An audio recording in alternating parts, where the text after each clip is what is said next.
Hey, well, good Friday morning to you guys. Welcome. I'm Brad with the Big Family Homestead. Today, we take a break from the Monday through Friday kind of Bible Devo thing. So today we're taking a break from that because we have a very special guest, our one and only favorite, goat herding pastor, our bulletproof pastor, Tyler Woods. He loves his goats, man. He loves those goats. And we're going to talk today about something that we all are dealing with, whether you love it, hate it, whatever, you think it's the right day, wrong day. Maybe you got the right ideas, wrong ideas about Christmas. We're going to talk about everything that we have as misconceptions. We're going to correct, and we're also going to talk about possibilities of where the true dates might be. We're also going to talk about probably commercialism and how much of the modern day Christmas do we allow in and what's biblical about it. But before we say good morning to the Bulletproof Pastor, I'm going to say good morning to you. So let's scroll to the top and say hi to Thomas Pearson III, Danny Thrive, Cheryl Plan with Jen Robin or Marvin. Good morning. Debbie, Don, Meg, Scott, S. Good morning to you. Good morning, Gray Sky. Sally H., Jess and family, Jeanette, AZ, Meg, Tanya, Catherine. Good morning to Monica. Username already taken. T. Pearson, so glad to have you back. Man, I was reading some of the comments. I'm so glad to see you. Glad you're healing up. We've been praying. And man, I just hope things keep going well for you. Yeah. Delaney B., Sally H., Meg, Adele, and many, many, many more. Good morning to you all. Clink, take a swig of coffee and let's get busy. All right. Good morning, Tyler Woods. How are you today, sir? Hey, good morning. I am doing fine. I am just finer than frog fur. I was going to say finer than a frog's hair or finer than a goat's hair? No, it'd have to be finer than goat hair. That's pretty thick. Goat hair is pretty thick. So today we're going to talk about Christmas. All of the modern day retellings of Christmas seem to get one thing or another wrong.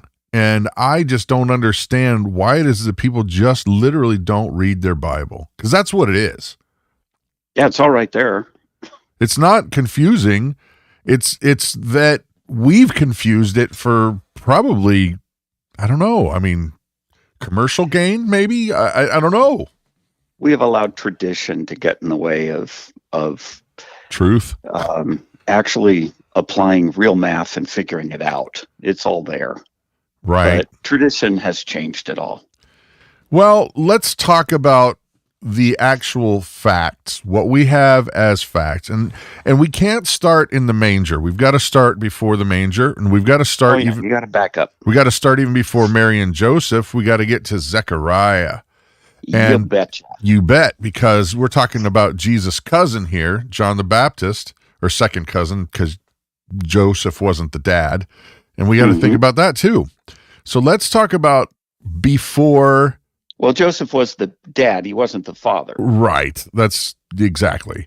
But let's talk about Zechariah. Why is that really the beginning of the story? Well, Zechariah was a priest of the temple, and it is his service in the temple that gives us a date we can nail down pretty good. Well, not nailed down, but it gets close, I would say. Well, we can Velcro it. Yeah. Okay, but now we got to press that out, because first of all, what date are you talking about? And then why is it significant that Zechariah would line up? Okay, well, Zechariah was, it says in Luke chapter 1, verse 5, in the days of Herod, king of Judea, a certain priest named Zacharias of the course of Abiah. Yep.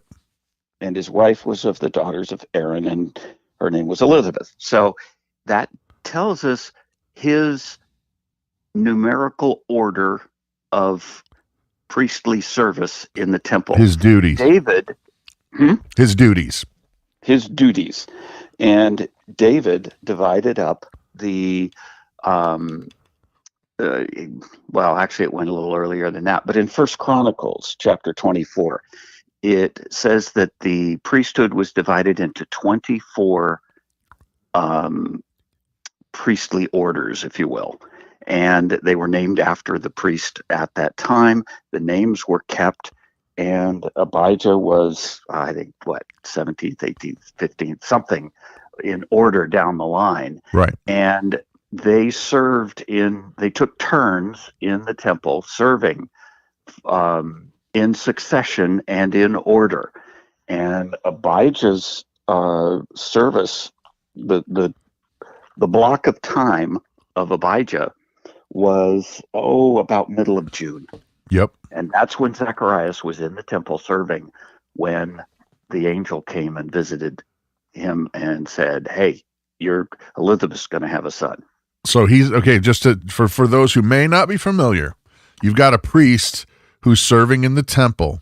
He's an old man, Mm-hmm. way past his, let's say, virile years, and he didn't rob the cradle. So Elizabeth was old also. She was an elderly woman, and so an angel comes to Zechariah and says, "You're going to have a baby in your old age," and then this is what happens. Yep. And he doubted. You there? I think the bulletproof pastor hung up on us again. Jeez. That's the sound of him hanging up. No, it probably just disconnected. He'll call right back. But yeah, he was not, I don't feel like he was saying, no, that'll never happen. I think he was more shocked than anything. The vibe I get is that he was, that can't possibly be. Like shocked in a way that is like, no. And then he was stricken. And I'm waiting for him to call back because I want him to tell this story, and I'll just add to it. Let me give him a call. Let's see. Scam call. Let's try that again. Okay. Where did I drop off? Well, he was stricken. Zechariah, he didn't say, he was not in complete like, no, this will never happen, but it was more a shock, but he doubted, and then he was stricken with something. Yep. Do tell. He could not. He was stricken dumb, not as in not intelligent, but as in could not speak. So he was aware. He was aware of everything going on. He could see, hear, understand. He just could not speak. Right. So now he goes home with the birth of the child. Right. We'll get there. So he goes home now after his service, and he's been stricken mute. Yep. And I don't know how he communicated, but he did communicate several things, probably by writing down on a tablet, since that's what he did when they asked him what name to name the child. So he probably wrote some things out and communicated with Elizabeth, and they went about their life. Marital duties. Yes. Let's say that. And yes. So marital duties. He started taking to heart what the angel said and said, "Hey, honey, we got some business to do on the tablet." Yeah. Yeah. And then guess what? It worked. And it worked. Guess what? Didn't have to as many struggle and work at it for 3 to 6 months before conception happens. I got a hunch this was pretty well set and going to happen, so it probably happened right away. Well, for the sake of the husband, I hope it didn't happen right away. I mean, geez. Oh, yeah. Come on now. Yeah. Let's be real. He's still a dude. He's still a guy. Yeah. Anyway, so Elizabeth conceived, and we know that now we have a time frame that about this would have made it about the middle of June. Yeah, because of his service in the temple, how long that would have taken. Yep. And then he would go home, and then we don't know how long it would have taken to conceive, but we're assuming it was generally not too long after. Yeah. When mankind sets out to have a child, our numbers can get all messed up. But when God says it's going to happen, he probably is going to let it happen pretty quick. It's not going to have any hiccups.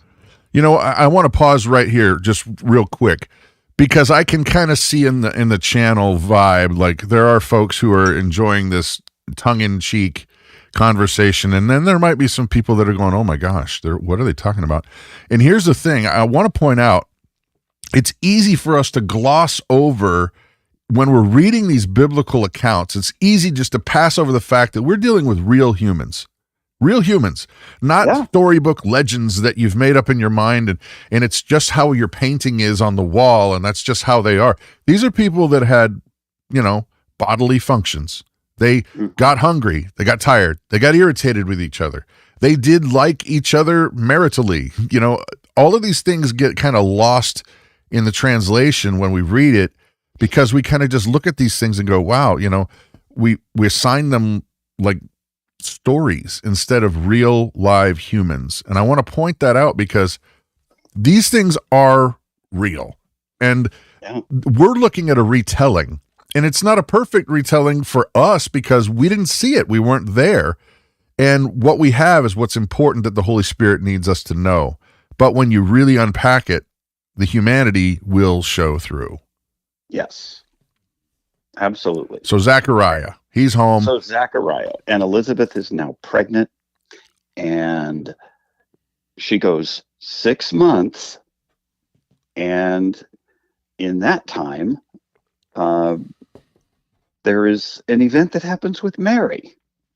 An angel appears before Mary, and she is told of the angel that she will conceive and be the mother of Messiah. And this is a virgin birth, a virgin conception. And wow, that's pretty cool. Yeah. Think about this, folks, how difficult it would be for we call them single moms now, but how about a mom that's not married and is pregnant? And this is in Nazareth, which is a very conservative time. On top of that, she's betrothed, which according to Jewish law, that's equivalent to being married. All the rules apply. Yep, you're just not together yet. For her, just no cohabitation, but it's promised. For her to be pregnant outside of that betrothal is considered adultery. It's beyond scandalous. Yes, and it's time to have a rock party. They would, by law, stone her. And actually, it says that Joseph was minded to put her away privately. He just meant to absolve the betrothal, not kill her. Here's a point, though. I have to take a little bit of a different tone on that, because Scripture says that Joseph was a righteous man. Now, by the law, a righteous man would have stoned her to death, because that's what was required. Yeah. That's the big issue. So then what I'm taking away from that is that this was a grace given to Joseph by God, the Holy Spirit, that he did not actually follow the letter of the law, but he followed the heart of the law, which would have been mercy. Yeah. See, because that's a big difference there. Because the law would have said, kill her, but that's the letter of the law, even though that's what he should have done, air quotes, should have done, if he was following the letter of the law. But no, he actually followed the law in the way that Jesus is trying to communicate. This is how you follow the law. How much similar is this to when Jesus was asked about the woman taken in adultery? Yep. Yahtzee. The law said stone her. Mercy says, where's your accusers? Exactly. And all of a sudden, they caught her, and it says in the very act. So why didn't they catch the guy who was equally guilty of adultery? Well, that's a whole different cultural thing, but yeah. It's ugly. But okay, so now we've got Mary is visited by an angel, told you're going to have a baby. She now is pregnant. She takes off and goes to Zechariah's house. I don't think she knows she's pregnant yet. She knows she's going to be. Well, she is. She is, but she probably hasn't figured it out yet. Well, when she Um, gets to Zechariah's house, the baby leaps in her womb, so that's got to be something. Actually, Elizabeth's baby leaps in her womb, but it's in response to her Right, being pregnant. And so right. she learns at that point that she is pregnant. And that's her first confirmation of the fulfillment of the prophecy that was given her by the angel. And it says that she left as soon as she heard that Elizabeth was in her 6th month. That's also her first knowledge that Elizabeth was pregnant, because Elizabeth kept it quiet. It says she kept it secret. Yeah. And then the angel spilled the beans. Wait a And minute though. Hold on. When let's do timeline here. When did okay, Joseph find out that Mary was pregnant? when she came back That's right. That's right. from seeing Elizabeth, which made Mary 3 months pregnant, she had a baby bump. Yep, there was no way to hide it. Hmm. So And that would have been Mary very leaves fishy right away, too. goes to Elizabeth, and finds out from Elizabeth, "Hey, guess what? You're pregnant." And yeah, that's what the angel said. Oh wow, and we have a timeline, because this um, Elizabeth is 6 months along. Mary is just pregnant at that point, and 3 months later, at the fullness of time, the it was a full term, 40-week pregnancy, and Elizabeth gives birth to John, and Mary heads back to Nazareth Right. with a difficult message to share. Well, and that for Joseph, well, you want to talk about grace upon grace upon grace. What I mean, what guy is going to believe that you didn't do something while you were away? Oh yeah, yeah, and they're all ready for any kind of the things that actually happened culturally in that time. Roman Yeah. Could have soldiers been anybody. raped women. That kind of stuff happens. She would have traveled with companions, though. She would not have traveled all the way up into Judah on her own. A young woman by herself just doesn't travel. She would have traveled with family or friends. She had plenty of people that lived in Nazareth that had their home up where Elizabeth was. They had family there. We have to do some assuming here. We Yeah. know that culturally it would not be acceptable for her to travel alone, but we're not told those details. And she had to have traveled with somebody, with family or something, Right. family or friends, Right. and they would have been able to corroborate. Yeah, we had a problem with with some soldiers or something. So that story Flown. wouldn't have floated. But it was a difficult time. Yeah. And she had to go by faith, because she was telling the truth, but nobody's going to believe this. Yep. And So Joseph, good night, that poor guy. now we've got her back. Joseph is having to make the difficult decision as to whether to let her live or die. Hmm. Then we have Joseph visited by another angel. And, it's kind of interesting that God let him stew on it a little bit. Why didn't the angel come and tell him before Mary got into town? Embrace him for what he's about to see. Hmm. Yeah, God let him deal with this problem a little bit before God told him what's going on. Here's an interesting question. Arthur Leslie, it's an opinion question because I don't think we can really know the answer to this, but he says, opinion about whether Mary was chosen because of a pure bloodline. Well, certainly the bloodline had to do with it. She had to be in line with the She Messiah. was of the priestly line. So she was of the